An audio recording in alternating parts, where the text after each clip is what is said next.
ত্রয়োদশ জাতীয় সংসদ নির্বাচনে নিরঙ্কুশ জয় পেয়েছে বাংলাদেশ জাতীয়তাবাদী দল বিএনপি। বেসরকারি ফলাফল অনুযায়ী 2/3 আসন পেয়ে একক সংখ্যাগরিষ্ঠ দল হিসেবেই সরকার গঠন করতে যাচ্ছে তারেক রহমানের নেতৃত্বাধীন দলটি। জাতীয় সংসদের 300টি আসনের মধ্যে 151টি আসন পেলেই সরকার গঠন করা যায়। এই হিসেবে 2/3 আসন নিয়ে সগৌরবেই এবারও দলটি সংসদে যাচ্ছে। সর্বশেষ 2001 সালের নির্বাচনে জয় পেয়ে সরকার গঠন করেছিল বিএনপি। সে সময় একক সংখ্যাগরিষ্ঠতা পেলেও 4 দলীয় জোটের নেতৃত্বে সরকার গঠন করা হয়েছিল। ওই নির্বাচনে ধানের শীষ প্রতীক জয় পেয়েছিল 195টি আসনে।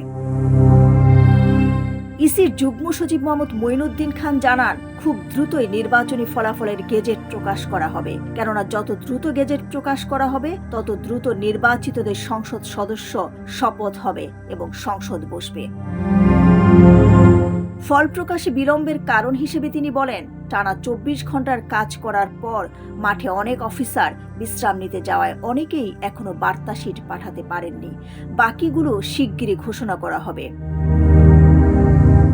বৃহস্পতিবারের ভোটে 299টি আসনে নির্বাচন হয়েছে।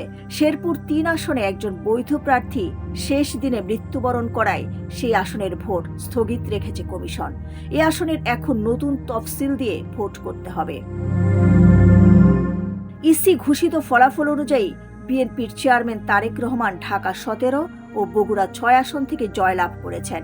এছাড়াও বিএনপির শীর্ষ নেতারা সকলেই জয়লাভ করেছেন বিভিন্ন আসনে। জামায়াতের আমিন নির্বাচিত হয়েছেন ঢাকা 15 আসন থেকে।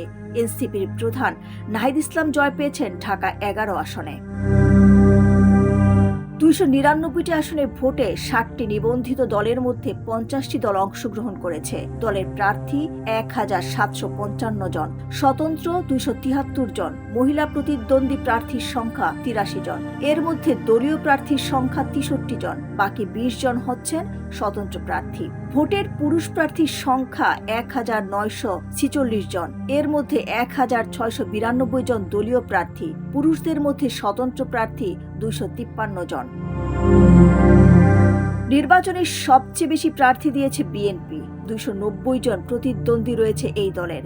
বাংলাদেশ জামায়াত ইসলামী রয়েছে 227 জন, ইসলামী আন্দোলন বাংলাদেশের 257 জন, জাতীয় পার্টির 200 জন, জাতীয় নাগরিক পার্টির 32 জন, গণ অধিকার পরিষদের 94 জন প্রতিদ্বন্দ্বী প্রার্থী রয়েছে।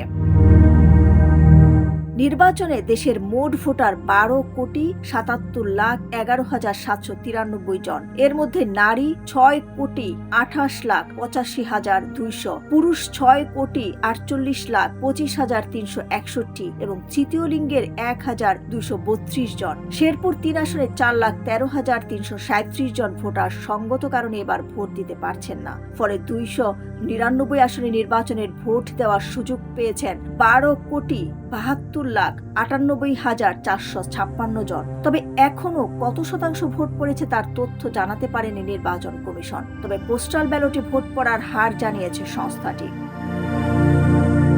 পোস্টাল ব্যালটে ভোট দেওয়ার জন্য প্রবাস থেকে 7,67,233 জন এবং সরকারি চাকরিজীবী, আইন শৃঙ্খলা বাহিনী ও কয়েদিরা মিলে নিবন্ধন করেছিলেন 7,60,898 জন। অর্থাৎ মোট 15,28,131 জন নিবন্ধন করেছিলেন পোস্টাল ভোট ভিডিঅ্যাপের মাধ্যমে। এদের মধ্যে প্রবাস থেকে ভোট দিয়েছেন 5,44,372 জন এবং দেশের ভেতরে ভোট দিয়েছেন 6,79,816 জন। মোট ভোট দিয়েছেন 12,24,188 জন। অর্থাৎ ভোট পড়েছে 80.11%। এর মধ্যে 10% ভোট বাতিলও হয়েছে। ডেস্ক রিপোর্ট, সোনালী নিউজ।